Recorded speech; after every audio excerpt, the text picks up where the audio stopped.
Hey guys, welcome back to sweet chillies. मैं हूं रुधिर। कैसे हैं आप लोग गाइस? आज हम लोग देखने वाले हैं ग्रैंड मास्टर शिफू जीज मिशन प्रहार चैनल से अग्निवीर #अग्निवीर #तोड़ Indian government Agnipath president of India's reply. Okay, तो स्टार्ट करते हैं वीडियो।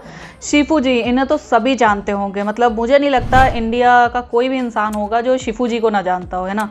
हम लोग ने तो बागी से ही इन्हें पहचाना है। बागी जो मूवी आई थी, बागी 2, दोनों में ये थे और क्या ज़बरदस्त एक्टिंग थी भाई इनकी, गजब। वैसे ये रियल लाइफ हीरो भी हैं, है ना। तो स्टार्ट करते हैं वीडियो की। ओरिजिनल लिंक आपको डिस्क्रिप्शन में मिल जाएगी। You can check out the channel. Let's start the video.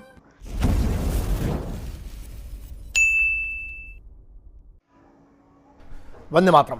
बिल्कुल शुरू से शुरू करते हैं। सबसे पहले हमसे, जबकि मेरा कोई डायरेक्ट फौज से कोई लेना देना नहीं है, मेंटोरिंग से, सर्विसेज से रिलेटेड जो बात है वो बिल्कुल अलग है। पहले ये बात आती है कि सबसे पहले आप लोगों ने इतना परेशान कर दिया कमेंट से लेके, ये से लेके, और हाँ मेरा कंसर्न है, डायरेक्ट मेरा फौज से कोई कंसर्न नहीं, लेकिन मेरा देश से कंसर्न है, ठीक है। तो ये कहा गया कि सर आप इस बात पे बोलिए कि हम लोगों का एग्जाम नहीं हो रहा है 2 साल से, करेक्ट, ये बात हुई थी, जिसके लिए सबसे ज्यादा हमको लेटर लिखे गए, हमसे बात की, सब आप लोगों ने कमेंट्स किए।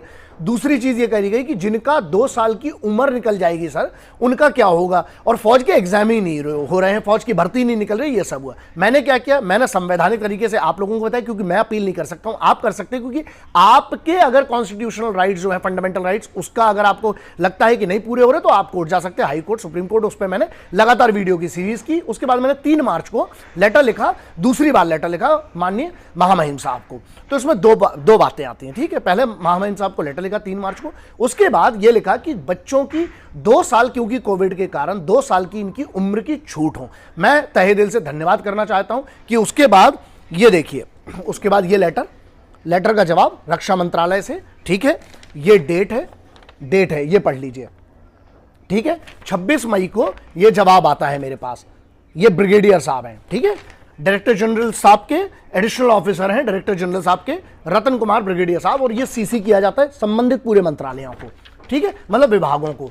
उसके बाद मतलब इसको राष्ट्रपति साहब के इधर से पिटीशन माने जाके उसके बाद फॉरवर्ड किया गया। उसके बाद रक्षा मंत्रालय ने उस चीज को संज्ञान में ले लिया राष्ट्रपति जी के आदेश पर, ठीक है।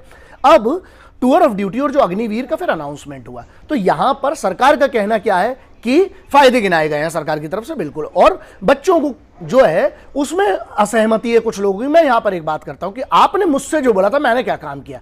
मैं धन्यवाद की अपेक्षा नहीं करता हूं आपसे, लेकिन मैंने किया ना, मैं आपके साथ खड़ा था। मैंने ये काम किया सबसे पहले कि पत्र लिखकर, देखिए जो मांग की थी, मैं इस बात का धन्यवाद करता हूं कि मेरी तो मांग मानी गई है, और मतलब आपकी जो मांग थी, मेरा क्या लेना था, ना मेरे को फौज में भर्ती होना है, मेरा इससे कोई डायरेक्ट नहीं, ना मैं कोई एकेडमीज चला रहा हूं कि इससे मेरे को ट्रेनिंग में कोई संबंधित, तो मेरा कोई इससे डायरेक्ट कोई लेना देना नहीं है, ठीक है, भर्ती से संबंधित और इस सबसे। फिर भी मैंने, क्योंकि युवाओं की बात थी, देश के यूथ की बात थी, मैंने बात रखी।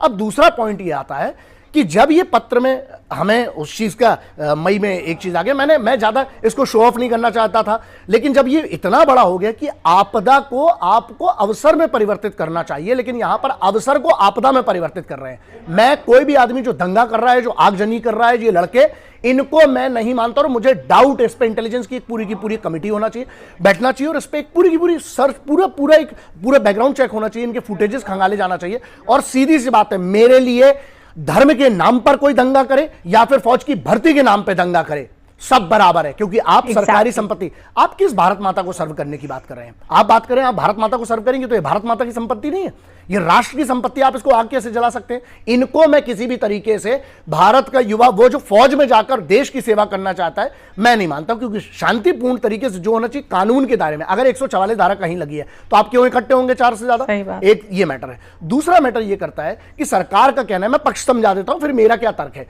सरकार का कहना यह है कि भाई आपको इसमें जो बेनिफिट्स होंगे, आपको 4 साल के लिए वो किया जाएगा, इंडक्ट किया जाएगा। मैं सिर्फ 2 चीजों पे बोलना चाहता हूं। पहली बात यह है कि पहले आप ये कह रहे थे कि सर भर्ती नहीं खुल रही, हमने प्रयास किए जितना हो सकता था, सर्वोच्च जगह आपकी बात पहुंचाई है मैंने, भारत के महामहिम साहब तक, उसके बाद उनके ऑर्डर पे रक्षा मंत्रालय पे कार्रवाई तक आई, ठीक है। तो मेरे से जो एक भारतीय के नाते बना और जो वादा किया था, जुबान दी थी, मैंने उसके लिए संवैधानिक तरीके से जो कर सकता हूं, मुझे पता है पत्रों से क्या हो सकता है वो किया। उसके बाद जो सोशल मीडिया से कर सकता था वो भी किया। दूसरा, 2 साल की छूट का अनाउंसमेंट हो गया कल रात को। तो सीधी सी बात है, मैंने दो ही चीजों की मांग की थी कि एक तो एग्जाम तैयार करवाया जाए, एग्जाम करवाया जाए, और दूसरा क्या मांग की थी कि 2 साल की रिलैक्सेशन मिलना चाहिए बच्चों को। ठीक, अब आते हैं दूसरी बात पे। स्कीम का ऐसा है कि देखिए 4 साल के लिए इंडक्ट होंगे, 25% जो लोग रख लिए जाएंगे, हम उन पर फोकस क्यों नहीं कर रहे हैं? 75% आप बेहतर बनिए ना, सब सर्वश्रेष्ठ, आप 25% में क्यों नहीं उसके आप आते हैं? उसके बाद जब 4 साल पहले तो आपको नौकरी मिल रही है, रोजगार मिल रहा है, ठीक है, आप एक रोजगार करिए, एक सम्मान की नौकरी है। उसके बाद राज्य सरकारों ने, कई राज्य सरकारों ने इसके लिए यह भी दे दिया, पहले तो सबसे पहले सीएपीएफ में आपको, सेंट्रल आर्म्ड पुलिस फोर्सेज में आपको प्रायोरिटी मिलेगी, तो उसके बाद आप कंटिन्यू कर सकते हैं। पहले तो आप फौज में ही कंटिन्यू कर सकते हैं नौकरी, और ये जो है ये आज का नहीं है। शॉर्ट सर्विस कमीशन जो है बहुत सालों से फौज में हो रहा है, और ऑफिसर्स में होता था, पहले 5 साल था, फिर 7 साल, 10 साल हो गया मेरे ख्याल से। अब दूसरी बात ये आती है इसमें, तीसरा पॉइंट ये आता है कि जहां पर आप अगर इसको पूरा समझेंगे, इसको कि एक तरफ हमें फौज को मॉडर्न भी करना है और दूसरी तरफ तजुर्बा भी चाहिए जो सीनियर लोग हैं, ठीक है, तो उस पर 4 साल बाद जब ये स्कीम का, जब 4 साल बाद पहला बैच आएगा, 2 साल आपके लिए बढ़ गए हैं, आप पहले आइए, तो उसके बाद कुछ बच्चों ने ऐसा पता चला कि आत्महत्या करी। भाई देखिए, मैं इस आत्महत्या वाले पे इसलिए नहीं बोलना चाहता, ये कौन सी बात हुई यार? नहीं, आप लड़िए। अगर मान लीजिए आप, अच्छा फौज में नहीं गए आप, तो क्या देशभक्ति नहीं कर सकते? डॉक्टर अब्दुल कलाम साहब गए क्या? स्वामी विवेकानंद जी फौज में गए थे क्या? बात यह, हमें राष्ट्र के लिए, राष्ट्रभक्ति के लिए सिर्फ फौज नहीं, उसके अलावा भी बहुत सारे। मान लीजिए आपका नहीं हो, तो क्या आप आत्महत्या कर लेंगे? मैं इसका समर्थन नहीं करता हूं। दंगाइयों को समर्थन नहीं करूंगा जो आगजनी कर रहे हैं उनको। पहली बात तो मैं मानता नहीं, मुझे लगता है कि इन बच्चों के साथ मिलकर कुछ असामाजिक तत्व हैं जो ये कर रहे हैं, ठीक है। तीसरी बात ये करता हूं कि भाई आप आर्मी, नेवी, एयरफोर्स के चीफ्स, ठीक है, उनकी फोटो पे ऐसा कट का निशान लगाकर कुछ लोग शेयर कर रहे हैं। अच्छा, मतलब आप, अच्छा इसका निर्णय किसने लिया है? इसका निर्णय सरकार ने किसके साथ मिलकर लिया है? आर्मी, नेवी, एयरफोर्स, तीनों के चीफ के साथ मिलकर इसका निर्णय लिया गया है टूर ऑफ ड्यूटी का, ठीक है। तो इसकी प्रक्रिया को आप चैलेंज कैसे, अभी संवैधानिक तरीके से जो भी करना है आप वो कर सकते हैं। भाई देखिए, वो आर्टिकल जो आपके यहाँ, आपको सुप्रीम कोर्ट, हाई कोर्ट का मैं पहले प्रोसीजर बता चुका हूं, पैसे नहीं है तो नालसा में जाइए। मैटर यहां पर क्या करता है ना, बहुत सोचिएगा। रोजगार मिल रहा है, पहले तो आप अपनी एंट्री, अपनी कुवत साबित करके आप रोजगार लीजिए। दूसरी बात, आप इतना अच्छा परफॉर्मेंस कीजिए कि आप उस 25% में रह जाए ना। और तीसरी बात, 4 साल बाद, इसके बाद भी विचार विमर्श, हां अगर कोई त्रुटियां छूट गई हैं सरकार से, तो उसके तरीके होते हैं, कानूनी तरीके, संवैधानिक तरीके होते हैं। और मैं, सीधी सी बात है, इसमें एक चीज मैं कहना चाहता हूं कि हां, इसमें इंप्लीमेंटेशन पे ग्राउंड लेवल पर, जैसे मेंबर ऑफ पार्लियामेंट्स को नहीं पता था, उसके बाद जो वहां के लोकल्स थे उनको नहीं पता था, स्कीम लॉन्च हुई तो लोगों को इसके बारे में जानकारी नहीं। अगर इसको प्रॉपर्ली अवेयर किया जाता और फिर लॉन्च किया जाता, यस, इस चीज को मैं बोलना चाहता हूं क्योंकि ये एक बहुत बड़ी चूक हुई है। लेकिन जहां बात आती है कि आप आगजनी करने लगोगे, आप पूरी आर्मी, नेवी, एयरफोर्स के चीफ को गाली बकने लगोगे, आप भारत के प्रधानमंत्री, रक्षा मंत्री को ही गाली बकने लगोगे। एक मिनट, वो चुने गए हैं। मैंने आज तक, चाहे वो किसी भी पार्टी के हो, किसी भी संवैधानिक पद के व्यक्ति के, मैं उसकी बात गलत नहीं करता हूं। क्यों? क्योंकि वो चुने गए हैं। एक डेमोक्रेटिक सिस्टम है, किसी भी सरकार को चुना जाता है, ठीक है। आप, मैं हमेशा एक बात याद रखिएगा, मतभेद होना ये डेमोक्रेसी में चलता है और होना भी चाहिए। आपकी मांग होना चाहिए, विरोध करने की, पीसफुल मार्च की होती है अगर आपको परमिशन मिल रही है, 144 नहीं लगी तो। लेकिन मनभेद नहीं होना चाहिए। यहां तो मनभेद की बात आ गई। आप यहां पर धमकियां दे रहे हो, आप, मतलब ये उनके ऐसे फोटो पे कट लगाना, ये कौन सा है? और ये जो आगजनी कर रही है, कैसे देशभक्त हैं? इनको आप देशभक्त मानते हो? आप ही नहीं, बिल्कुल सीधा बात करता हूं मैं आपसे, आप युवा हैं। मुझे दुख लगा यार, क्या मैं आप लोगों के लिए इतनी बड़ी लड़ाई, अपना पैसा लगा के, अपना समय लगा के, फ्री नहीं बैठा कोई इधर, सब काम धाम छोड़ के आप लोगों के लिए फॉलो अप कर रहे हैं। वहां राष्ट्रपति के वहां पर महामहिम साहब के द्वारा सेक्रेटरीट से लेकर रक्षा मंत्रालय से लेकर जहां जहां जो करते हैं, फ्री बैठेंगे इधर पर, इसलिए क्योंकि मैटर करते हो आप लोग युवा मेरे लिए। और मैं बोलता हूं कि मैं आपका फैन हूं, लेकिन मैं उन युवाओं का फैन हूं जो आज भी अपनी तैयारी पे फोकस कर रहे हैं और उनको इतना भरोसा है कि हम 25% में कंफर्म हम फिर से रीसिलेक्ट हो जाएंगे। तो यहां पर ना थोड़ा संयम की जरूरत है। आपको, अगर आप आगजनी करोगे, मैं इसका साथ नहीं देता हूं। ये, इनको पहली बात तो मैं देशभक्त मानते नहीं हूं, चाहे वो धर्म के नाम पर आग लगाएं, चाहे आर्मी की भर्ती के नाम पर आग लगाएं। अब एक लास्ट मेरा संदेश ये है इस पर, यार इजराइल, यूनाइटेड स्टेट्स, बहुत सारे देश ऐसे, स्पेशली अगर मैं इजराइल की बात करूं, वहां पर कंपलसरी आर्मी ट्रेनिंग है, उसको फिर वो रिजर्व फोर्स में चले जाते हैं। कई लोगों ने ये कहा, बहुत बुद्धिजीवी लोगों ने, कि ये लोग ट्रेनिंग लेने के बाद जब फौज छोड़ देंगे तो ये आतंकवादी बन सकते हैं। पागल आगल हो के, दिमाग है तुम लोगों में? एक बार जो देशभक्त होता है, अच्छा अगर मेरा बी नेगेटिव ब्लड ग्रुप है तो मैं बदल कैसे लूंगा? अगर कोई देशभक्त है ना तो वो देशभक्त ही रहेगा, वो सरकारी संपत्ति और देश के खिलाफ हथियार नहीं उठाएगा। सही बात है। और जब कई राज्यों की सरकार भी कह रही है कि प्रायोरिटी मिलेगी जॉब में, मैं ये कहता हूं कि आप लोगों की मांग थी कि नौकरी, आप भाई नौकरी में पहले अभी इंडक्ट तो होइए, लेकिन अगर आपने क्राइम कर दिया, आपके ऊपर एफआईआर हो गई, तो वैसे आपकी नौकरी चली जाएगी। तो थोड़ा बुद्धि का उपयोग करिए। और जो लोग आत्महत्या कर रहे, देखो अपने माँ बाप का चेहरा देख लेना और जरा ये देखना कि आपका जीवन अगर आप सच में देश के लिए जीना चाहते हो तो सिर्फ फौज नहीं, उसके अलावा भी बहुत काम करके आप देश की सेवा कर सकते हो। अपने अपने स्तर पर आप बहुत सारी चीजों पे कर सकते हो। लेकिन और जो लोग बरगला रहे हैं इसके लिए ना, वो भी मैं सीधे कहता हूं कि पहले आप पढ़ लीजिए, अपनी तैयारी कीजिए, पहले आप इंडक्ट होइए, जाइए तो फौज में। यार 2 मांगों के लिए आपने कहा था, मैंने पूरा एड़ी चोटी सिर माथा सब जोर लगा दिया। भाई पहली मांग थी कि सेना की भर्तियां शुरू की जाए, तो हो तो गई, इतने बड़े नंबर में भर्ती हो रही हैं, ठीक है। दूसरी ये मांग थी परमानेंट और टेम्परेरी वाला, मैं कौन हूं, मैं थोड़ी निर्णय कर सकता हूं यार, वो सरकार का और आर्मी नेवी एयरफोर्स तीनों की चीफ ने बैठ के किया है, मैं थोड़ी हूं। आपने मुझे चुना है क्या? मैं नहीं हूं भाई। यहां पर जब सांसद चुने जाते, सांसद चुनते हैं एक सरकार को, ठीक है, विधायक विधान परिषद, और फिर उसके बाद सांसद चुनते हैं पूरे उसके एक नेता को, फिर वो उनका चयन होता है।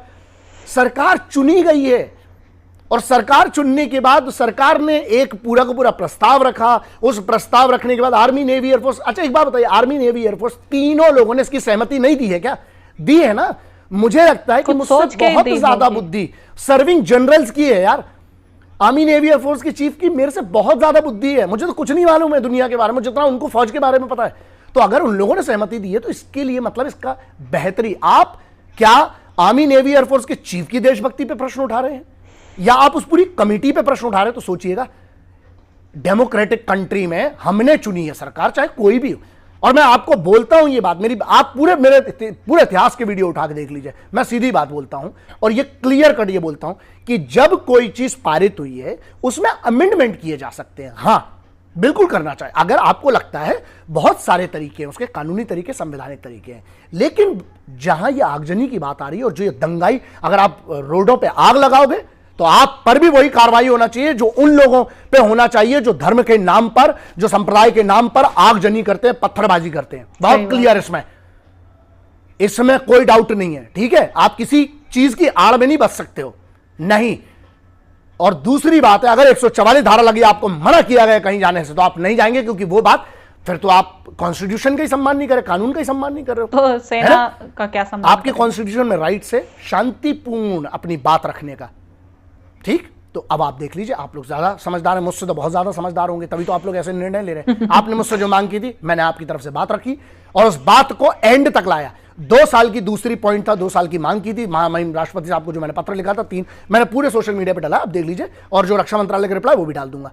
आप एक बात बताइए, मेरे से जो अपेक्षा थी मैंने वो किया, लेकिन मैं मालूम सिर्फ वो गिलहरी हूं। कौन सी गिलहरी? जिसने प्रयास किया उस गिलहरी ने कि राम सेतु बनाने की औकात नहीं है उस गिलहरी की, लेकिन उस राम सेतु में ना थोड़ी सी रेत डालने की कोशिश किया उस गिलहरी ने, भगवान श्री राम के राम सेतु में। ना वो बानर थी ना मानव थी, लेकिन उसने गिलहरी के तौर पर भी ना रेत डाली राम सेतु में। मैं वो गिलहरी हूं। मैंने अपना काम जो मुझसे हुआ करूंगा। युवाओं की आवाज उठाने की बात और सही जगह सर्वोच्च पद तक पहुंचाने की बात थी, वो मैंने पहुंचाई और उस पर कार्रवाई भी हुई। आपके एग्जाम भी हुए, मतलब एग्जाम चालू हो गए, बहुत जल्दी भर्तियां होंगी। और दूसरी चीज, 2 साल की आपको उम्र की छूट, जो 21 वर्ष थी आज वो 23 वर्ष हो गई है। इससे ज्यादा आप क्या अपेक्षा करते हैं मुझे समझ में नहीं आ रहा है। और आप अगर कानून को अपने हाथ में लेंगे, मैं आपका समर्थन नहीं कर सकता हूं। मैं इसको 1 मिनट में भी समझा सकता था, लेकिन मैं चाहता था कि इसको एलैबोरेट करके आपको समझाऊं। अपनी आप पूरी मेहनत करिए, जो मिल रहा है आज आपको, इतना बड़ा एक स्कीम आई है, स्कीम इन से आपको एक मौका मिल रहा है आज आपको देश सर्व करने के लिए। पहले तो वो भी नहीं था ना, हम अच्छाई देख लेना। अगर मौका, आप जाइए ना, आप अपने आप को साबित कीजिए। आप उसमें मान लीजिए आप निकाले भी जाएंगे तो आप आत्महत्या का रास्ता चुनेंगे, मैं इसका समर्थन नहीं करता हूं भाई। मेरे ऊपर भी बहुत परेशानी आई, मैंने भी बहुत झेला है। मरने की नहीं सोची, लेकिन लड़ने की सोची है। अब बाकी आपकी मर्जी है। जय हिंद, वंदे मातरम, इंकलाब जिंदाबाद, भारत माता की जय। ओके यार, यहाँ पे ये वीडियो खत्म। और क्या तगड़े तरीके से शिफू जी ने समझाया है। Oh my God, oh my God.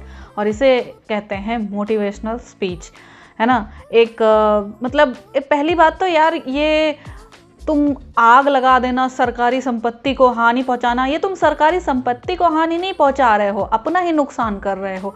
सोचो यार, जिन बसों में, जिन ट्रेनों में, जिन रोड्स पे इन दंगाइयों ने और मतलब इन उपद्रवियों ने ये सब किया है, सोचो उस ट्रेन से क्या पता कोई जा रहा हो बहुत ही ज़्यादा अपना ज़रूरी काम करने, उस बस में क्या पता कोई प्रेग्नेंट लेडी को जाना हो, है ना, किसी छोटे बच्चे का इलाज करने कोई ले जा रहा हो, किसी बुजुर्ग को कोई इलाज के लिए ले जा रहा हो, है ना, रोड जाम कर दी, वहाँ से क्या पता कोई एम्बुलेंस जा रही हो, कोई टैक्सी जा रही हो, कोई लोग जो बहुत ही ज़्यादा ज़रूरी काम, जिनके जीने मरने का कोई सवाल हो, वैसा जा रहा हो, लेकिन आप लोगों की वजह से वो काम छूट गया, वो उस दिन काम वो रह गया, उनका नुकसान हो गया। पता नहीं कितनों का नुकसान हुआ होगा इन सब चीज़ों से, ठीक है। और ये जो मतलब स्कीम आई है अग्निवीर योजना, जो है ये अग्निपथ योजना, ठीक है, तो देश की सेवा करने का मतलब सिर्फ सरहद पर खड़े होकर बंदूक तान कर मतलब दुश्मन को भूनना ही नहीं होता है। देश की सेवा होता है ईमानदारी से अपना काम करना, ईमानदारी से अपनी जॉब करना। क्या आप किसी भी सरकारी सेक्टर में है, प्राइवेट सेक्टर में है, अगर धांधलेबाजी कर रहे हो, अगर बेईमानी कर रहे हो, अगर रिश्वतखोरी कर रहे हो, तो आप देश को किसी भी तरीके से सर्व नहीं कर रहे हैं, ये बात ध्यान में रखना। और अगर ईमानदारी से अपना काम कर रहे हो, लोगों को भी प्रोत्साहित कर रहे हो कि हाँ वो भी अच्छा काम करें, तो आप देश की सेवा ही कर रहे हो एक मायने में, है ना। देश की सेवा, देश की जनता की सेवा, यही तो होता है ना देशभक्ति। या देशभक्ति आपके हिसाब से सिर्फ फौजी ही करते हैं? मतलब एक फौजी के अंदर ही होना चाहिए देशभक्ति का भाव, बाकी आम जनता तो एकदम मतलब टुच्ची और वो बनी रहेगी, है ना, बेईमान। और इस बेईमान जनता की रक्षा वो ईमानदार फौजी करेंगे। क्या ये चीज़ सीखा है बचपन से? नहीं ना। और ये जो देश की संपत्ति को नुकसान पहुंचा रहे हैं, ये जो ट्रेनें जला रहे हैं, बस जला रहे हैं, रोड जाम कर रहे हैं, उपद्रव मचा रहे हैं, पत्थरबाजी कर रहे हैं, लोगों को परेशान कर रहे हैं, ये किसी भी तरीके से सेना में जाने के लायक नहीं है।